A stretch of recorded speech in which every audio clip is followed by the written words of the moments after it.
औज़ बिल्लाहि मिनश्शैतानिर्रजीम बिस्मिल्लाहिर्रहमानिर्रहीम। आज की इस वीडियो में हम बात करेंगे कि कुरान किस तरह इंसान की ज़िंदगी और हालात बदलता है। एक यहूदी था जिसका नाम सलाम बिन जुबैर था। वो मदीना तैयबा के करीब रहता था। एक दफ़ा वो अपनी तिजारत के लिए शाम के सफ़र पर गया। उसने सौदा ख़रीदा। वापस आते आते उसने देखा कि एक ग़ुलाम बिक रहा था और बेचने वाला उसे बहुत मामूली सी कीमत पर बेच रहा था।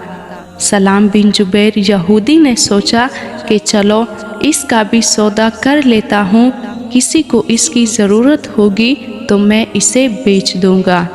इस ग़ुलाम लड़के का नाम सालिम था। इसको किसी काफ़िले वाले ने ज़बरदस्ती पकड़ लिया था और ग़ुलाम बनाकर बेच दिया था। वो परदेश में था। इसको सलाम बिन जुबैर यहूदी मदीना तैयबा ले आया। वो लड़का दुबला पतला सा था। उसकी शक्ल भी इतनी खूबसूरत नहीं थी, रंग भी सांवला सा था। गोया उसकी शख्सियत ऐसी थी कि किसी की तवज्जो भी नहीं होती थी। कमज़ोर इतना था कि वो काम करने के काबिल ही नहीं था। जब सलाम बिन जुबैर ने मदीना तैयबा में अपने सामान को बेचना चाहा तो वो सामान तो लगे हाथों बड़े अच्छे मुनाफे के साथ बिक गया, मगर इस लड़के को लेने वाला कोई न था। अब सलाम उसको कहता था कि तुम खड़े रहो, आने वाले आएंगे, तुम्हें देखेंगे और तुम्हें ले लेंगे। इस हालत में 3 दिन गुजर गए। चूँकि उसे मालिक का हुक्म था कि इधर खड़े रहो, इसलिए वो धूप में ही खड़ा रहता और उसमें उसको पसीना भी आता था, भूख भी लगी होती थी, प्यास की वजह से भी बुरा हाल था। लेकिन मदीना तैयबा का कोई बंदा ख़रीदने को तैयार नहीं था। हर कोई कहता था कि इसको ख़रीद भी ले तो रखे कहा। मदीना तैयबा की एक जवानुर उम्र लड़की थी जिसका नाम शबीता था। उसने जब इस लड़के को धूप में खड़ा देखा तो उसे उस पर तरस आ गया। उसने उससे पूछा, क्या तुझे ख़रीदने वाला कोई नहीं? उसने कहा, नहीं, कोई नहीं है। मैं सुबह से शाम तक धूप में खड़ा रहता हूँ। इसकी हालत को देखकर, इसको बेसहारा देखकर शबीता के दिल में ख्याल आया कि इसे मैं ख़रीद लेती हूँ। चुनाचा उसने सलाम से पूछा, तुम इसे कितने में बेचोगे? उसने कहा, जितने में ख़रीदा है इतने में ले लो, मुझे घाटा न पड़े। मैं इससे जान छुड़ाना चाहता हूँ। और जब शबीता ने ख़रीदा तो सलाम बिन जुबैर खुश हुआ कि मेरी जान छूट गई। अब शबीता उसे घर ले आई और उसे अपने घर में रखा। एक काफ़िला शाम से वापस मक्का मुकरमा जा रहा था। इस काफ़िले में एक और ताजिर था। इसका नाम था अबू हुज़ैफ़ा। उन्होंने मदीना में पड़ाव डाला तो उनको भी इस वाक़े का पता चला।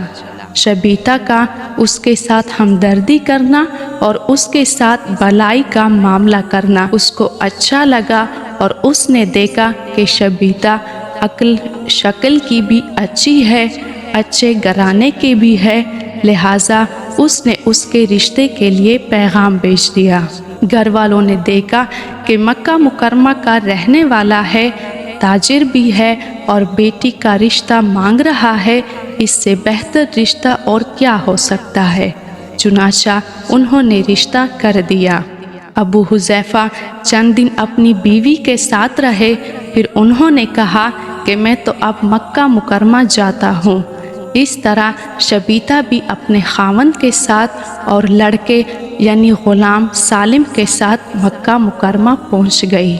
अबू हुज़ैफ़ा उस वक्त तक मुसलमान नहीं हुए थे। मक्का मुकरमा में उनकी दोस्ती वहाँ के ताजिरों से थी। इनमें से एक हज़रत उस्मान गनी रज़ी अल्लाह अन्हा भी थे। ये उनसे मिले, मगर उन्होंने महसूस किया कि ये उस्मान जैसे पहली मोहब्बत और प्यार से मिलते थे, अब वैसे नहीं मिल रहे। इनको दिल में बड़ा महसूस हुआ तो उन्होंने पूछा, उस्मान کیا مسئلہ ہے؟ عثمان نے فرمایا، دیکھو ہم پہلے ایک طرح کے تھے اور آپس میں دوست بھی تھے، اب میں نے کلمہ پڑھا ہے اور مسلمان بن گیا ہوں اور تو ابھی تک کافر ہے، اب میری اور تیری دوستی کیسے ممکن ہے؟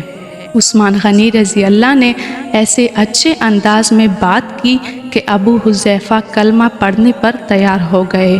چنانچہ وہ نبی اکرم صلی اللہ علیہ وآلہ وسلم کی خدمت میں حاضر ہوئے اور انہوں نے کلمہ پڑھ لیا۔ حضرت ابو حذیفہ رضی اللہ کی بیوی شبیتہ بھی بڑی سمجھدار اور نیک تھی۔ اس نے سوچا کہ جب خاوند نے کلمہ پڑھ کے زندگی بدل لی ہے تو میں بھی کلمہ پڑھتی ہوں۔ چنانچہ شبیتہ بھی مسلمان ہو گئی۔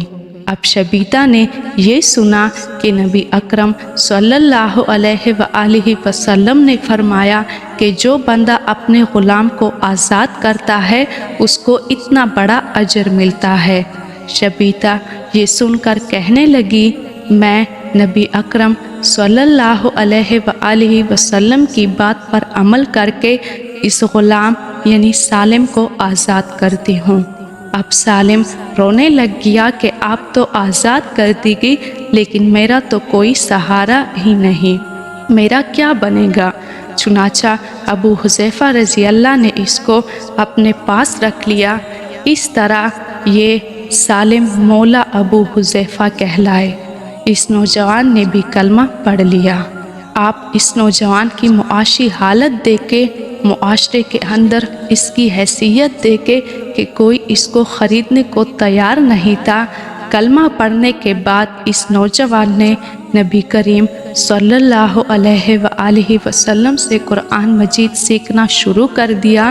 قرآن مجید نے اس نوجوان کی زندگی میں ایسا انقلاب پیدا کیا کہ اس کے چھپے ہوئے جو ظاہر ہوئے کہ ایسا وقت آیا کہ صحابہ کرام رضی اللہ نے مدینہ طیبہ کی طرف ہجرت کی تو سالم نے بھی ہجرت کی۔ قباء کے مقام پر صحابہ کو ایک امام کی ضرورت تھی۔ حدیث میں آیا ہے، عبداللہ بن عمر رضی اللہ فرماتے ہیں کہ جب مسلمانوں کا پہلا گروہ ہجرت کر کے قباء میں پہنچا تو یہ سالم مولا ابو حذیفہ ان کے امام بنے۔ ان میں سے اکثر قرآن کے قاری تھے اور مقتدیوں کے اندر عمر بن خطاب بھی موجود ہوتے تھے۔ اس نوجوان کو قرآن نے فرش سے اٹھا کر عرش پر پہنچا دیا۔ کہاں وہ حال کہ کوئی خریدنے کو بھی تیار نہ تھا اور کہاں آج یہ حال کہ عمر بھی ان کے مقتدی بنے۔ اس کے بعد ان کی شخصیت کیا بنی، سبحان اللہ۔ نبی کریم صلی اللہ علیہ وآلہ وسلم نے ان کا قرآن سنا تو فرمایا، میں اللہ کی حمد بیان کرتا ہوں کہ اللہ نے میری امت میں اس جیسا بندہ پیدا کر لیا۔